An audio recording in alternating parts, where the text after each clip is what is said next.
Hello, আমি কন্যাশ্রী আচার্য। Contact number 84205 নিচে দেওয়া হচ্ছে। আজকের সাবজেক্টটা হচ্ছে ব্যালেন্স। এই ব্যালেন্স ব্যাপারটা নিয়ে পরের ভিডিওটাও করব, যে বাস্তুর ব্যালেন্স কি করে করতে হয়। আর এই ভিডিওটা হচ্ছে মানুষের ব্যালেন্স। তো ব্যালেন্স একটা জিনিসের, ধরো একটা লাঠি, তার সেন্টার পয়েন্ট কোনটা, সেই সেন্টার পয়েন্টটাকে ধরে থাকলে ওই লম্বা লাঠিটা কিন্তু এইভাবে দাঁড়িয়ে থাকে আঙুলের ওপর। তো এই সেন্টার পয়েন্ট সব কিছুর মধ্যে আছে। মানে যদি সেই অবজেক্ট, লিভিং অবজেক্ট মানে জীবন্ত যারা, ধরো আমরা মানুষ, আমাদের মধ্যেও আছে। আবার ভূমি, বাস্তু, সেটাও জীবিত, তার মধ্যেও আছে। এরকম অনেক কিছুর মধ্যেই সেন্টার পয়েন্টটা আছে। এবার মানুষের ক্ষেত্রে আসি। সেন্টার পয়েন্ট বলতে প্রথম তো ব্রেনটাকে ধরা হয়, আর ব্রেনের মধ্যে পিনিয়াল গ্ল্যান্ড পিছনে থাকে।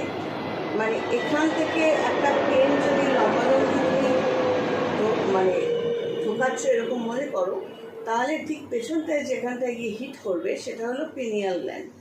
এই লিঙ্কটা হচ্ছে থার্ড আই চক্র বা তৃতীয় নয়নের কানেকশন। এই তৃতীয় নয়নটা কোনো বাইরে ফুটে উঠছে বা তৃতীয় নয়ন জাগ্রত করছে এরকম কোনো ক্লাস করলে তারপর তুমি ভাবলে যে তৃতীয় নয়ন জেগে উঠলো, এইসব গাঁজাখড়ি গল্পের মধ্যে আমি ঢুকি না।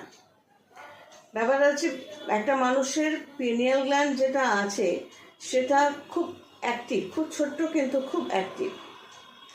ওটা একটা, আর ব্রেন এটা হলো একটা ব্যালেন্স পয়েন্ট বা সেন্টার, ব্যালেন্স রাখার জন্য একটা সেন্টার।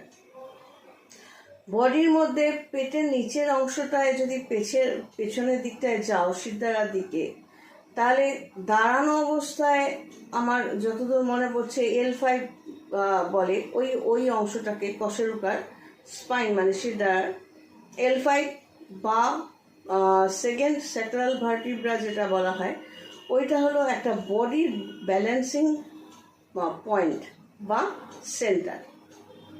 তো একটা মানুষের ওই জায়গাটায় যদি কোনো প্রবলেম হয় তাহলে তার বডি ব্যালেন্স ইধার উধার হতে শুরু করে।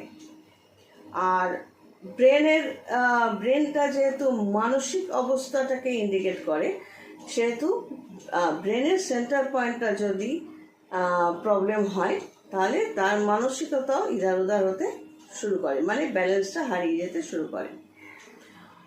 তো এই